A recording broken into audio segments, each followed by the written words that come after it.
this cricket. How you guys doing?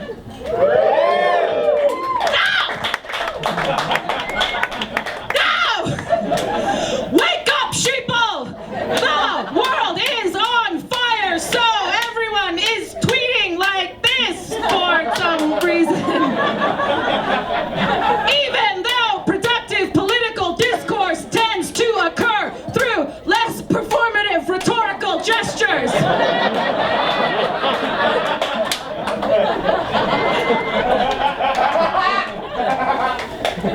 This spit, can I spit in my beer? All right, I'm gonna do a special piece for you tonight. And this piece is called How to Bake a Cake in the Digital Age. And what I do sometimes is I like to break up my act into discrete bits, and then I give them titles because it's just way easier than coming up with segues. We all know what happened to the founder of Segway. That's right, he died trying to make a smooth transition from one joke to the next.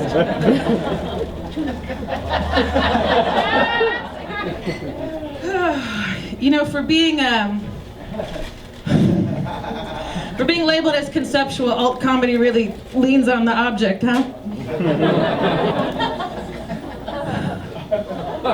It's fine. I've been doing comedy for like 6 weeks now, and you know, I'm still trying to find my voice. So, you know, I do a lot of different things. Sometimes it's like, oh yeah, I'm gonna do some weird abstract shit and not reveal anything about my life, and no one knows it's all just a metaphor for the Dutch tulip crisis. And oh, readers! And sometimes it's like, you know what? Dating is weird. And am I right, ladies? So we'll get there. I hope you're all feeling authentic tonight. I'm a little existentially tender.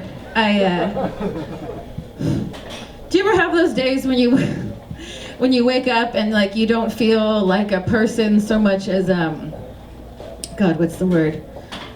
Like a garbage, farty, shit ass. Just like a shitty fart garbage, kind of poop shooty, sewer rat fart McAnus shell of a, you know what I mean? And like you gotta go to work because like you signed up for Postmates that day, but you don't feel like a human so much as the little speck of refuse just flicked off the improbably long mahogany table of the 1%. You know what I mean? Like the mania of personhood is just like this miasma of crushed hopes and dreams and like missed opportunities and unanswered emails, and they kind of just form the vague outline of a person in the negative. So you wake up and you're like, I guess I fit in here.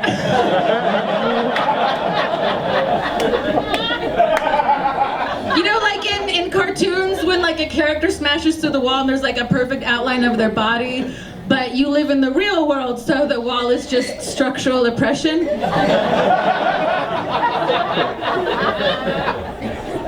You know, and you go, you work really hard, you deliver the Chipotle to Los Feliz, and like,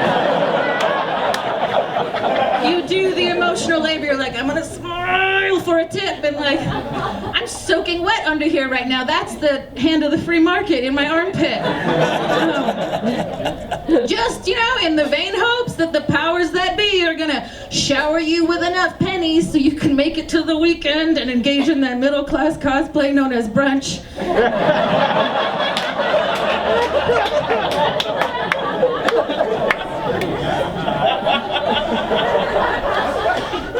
And you know that thing, I don't know, maybe this is more of a feminine pathology, but you know that thing where you hang way too much of your self-worth on like a single item of clothing? So you're like, hypothetically, oh, if this fucking T-length bow print midi dress I got from Topshop, even though I say I'm ethically opposed to fast fashion, doesn't fit right today, all of my choices up in life leading to this point are shit. And you look in the mirror and you're like, why am I holding a microphone? I was supposed to go into marketing.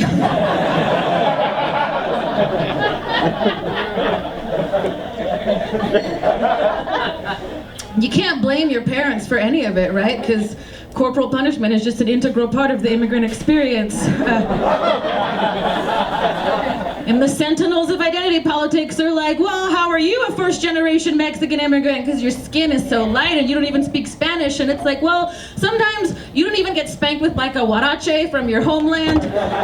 You get hit with an LL Bean driving moccasin. Because your family's trying to internalize the values of the dominant class.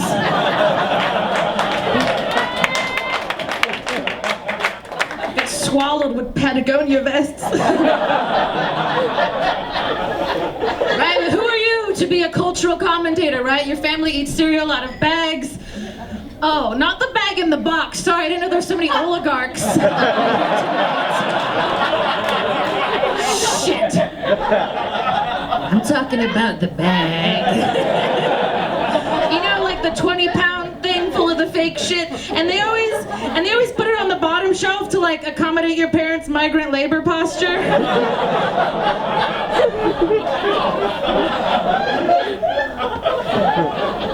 I will just say this, as a first-generation Mexican immigrant, there's nothing more humiliating than having your blonde-haired, blue-eyed best friend come over, say something totally innocent like, hey, do you have any Captain Crunch? And you have to be like, no, pero... we have Sergeant Masticate.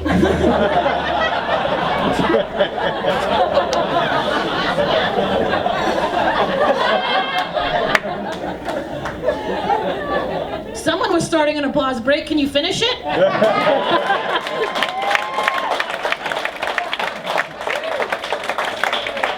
So,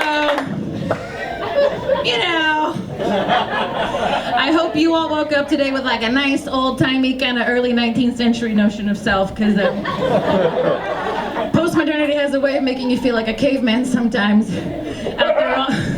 Out there on Tinder like, oh, I may have trouble differentiating between self and image of self. And yeah, like maybe monogamy is possession, but like polyamory is just like late capitalist platform labor, right? It's the paradox of choice. It's that same feeling that keeps you frozen in the toothpaste aisle because you can't decide whether you want extra whitening or ultra whitening. That keeps you flipping and searching, and like nothing's ever good enough because you can't decide whether you want to be extra codependent or ultra codependent.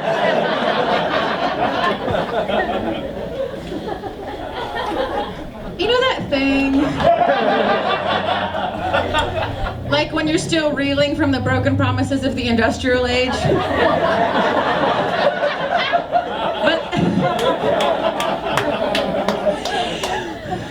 But then you gotta balance that with like the demands of the information age, so it's like, oh, what am I supposed to do with all this free time that these wonderful advances in technology have afforded me? Branding, stupid. You're supposed to be branding yourself, but like how do you be #authentic when there's not even a real thing? It's like a sign of a marketing term of an abstract idea that doesn't exist. And sometimes you have to take meetings with 22-year-olds who make more money than your dad will ever see.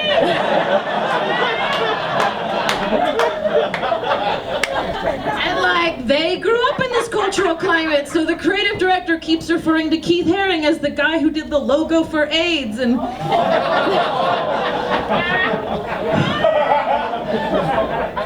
I was bone dry then too. So you start to have these really cynical thoughts like, oh, maybe the incidental is the last real indicator of the authentic, and then on your way out of the meeting he catches you picking your nose in your car, so you're like, that was it.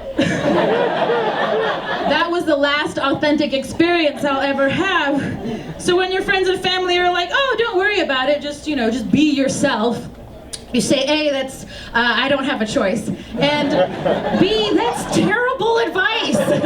No one wants to see you be yourself, least of all on stage. No one wants to see you on stage, standing in front of an open refrigerator, paralyzed. Because you're too preoccupied with your potential legacy to just deal with the task in front of you? Milk! Eggs! Butter! Get the fucking shit out of the fridge, Christina! And then you cry out to the absent god of your childhood. Why did you program me to have dreams?